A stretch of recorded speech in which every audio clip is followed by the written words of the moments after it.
This video is going to be one especially for people studying design or a similar creative field.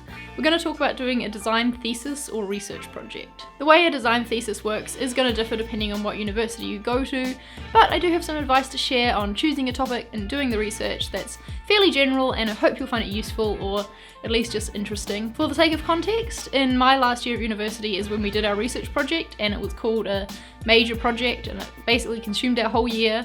In the first half of the year we spent the first semester researching a topic, and then in the second half of the year is when you actually make something from that research. If you're interested to know what I actually did for my major project, then I do have a video with a show and tell about that, so that'll be linked there and also down below. You can go have a look.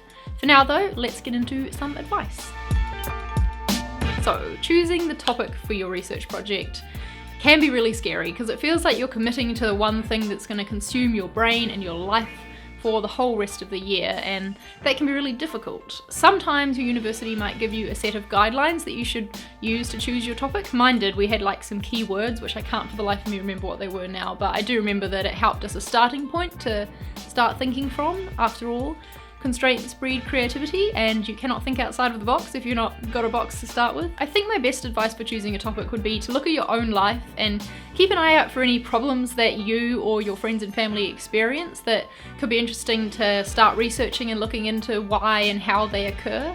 Because after all, good design solves problems, so it could be the start of a great project if you identify a problem in your life or people close to you that you could look into. And picking something that has some sort of relation or impact on your own life is going to be a good thing because it's going to mean you're more passionate about it, which will hopefully mean you'll work harder on it.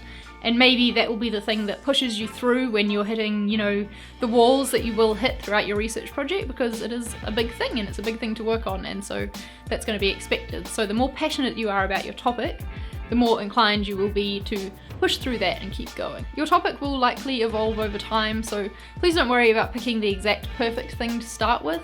The sooner you pick something the better, because then your research is going to be more focused and you can dig deep with it rather than exploring several different options and just sort of skimming the surface level of each. With my topic, for example, when I started out I was just sort of researching how people use the internet because I'm a nerd and that is what I'm passionate about. But as I went on and dug deeper, I decided to focus my research more on how to be a good digital citizen using Twitter.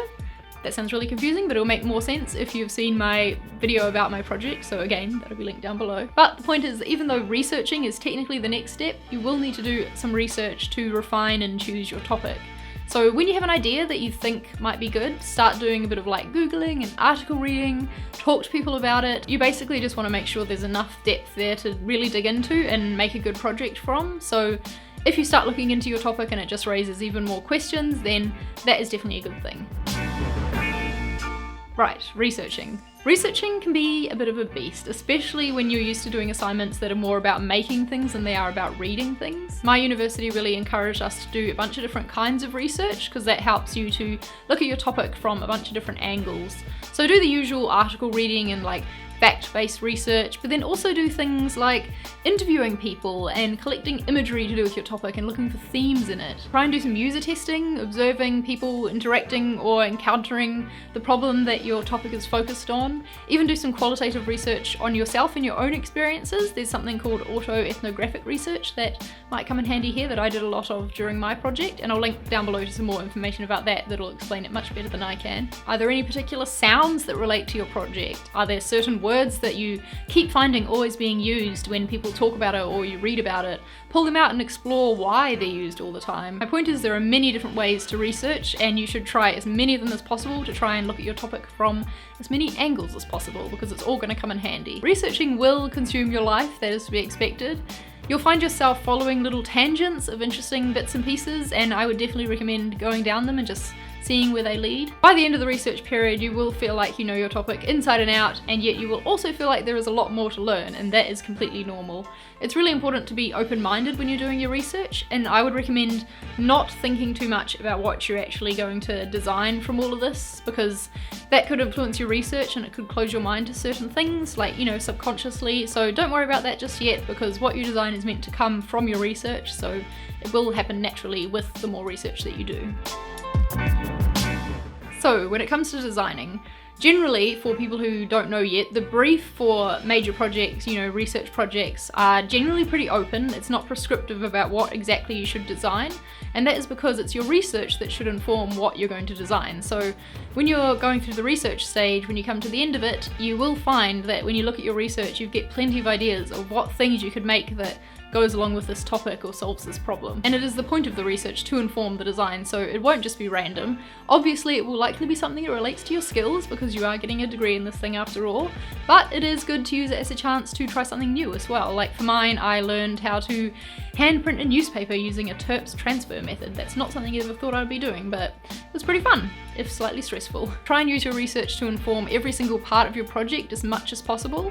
So for mine, for example, the typeface that I used was Georgia because that is the typeface that Twitter used at the time, and I also used Twitter blue as my main colour because that fitted as well. Just let yourself be really inspired by the research. Try not to use your own personal preferences or outside influences affect what you make and what it looks like. The more research you do, the easier this will be to just get your head into your topic and your project, and it'll all come from there. I know if you haven't embarked on this design research project yet, that all might sound really vague, but I promise it will make sense as you get into it more. At least I hope it will. So that's all I have to say for now, but if you've been through a design research project as well and you've got any extra advice that you want to share, it would be really great if you could leave it down below in the comments for anyone watching this video. And if you've got any questions, if you haven't embarked on the research project yet, then please feel free to leave them down below and I will do my best to answer them. You can watch the video about my thesis project, link down there as well, and also on a card up there. Please give this video a thumbs up if you enjoyed it, and hit the subscribe button if you are new to my channel and haven't already. That way you can be told when I make new videos, which will happen every Saturday and Tuesday. So I will see you in the next one, and good luck for your research project. Bye!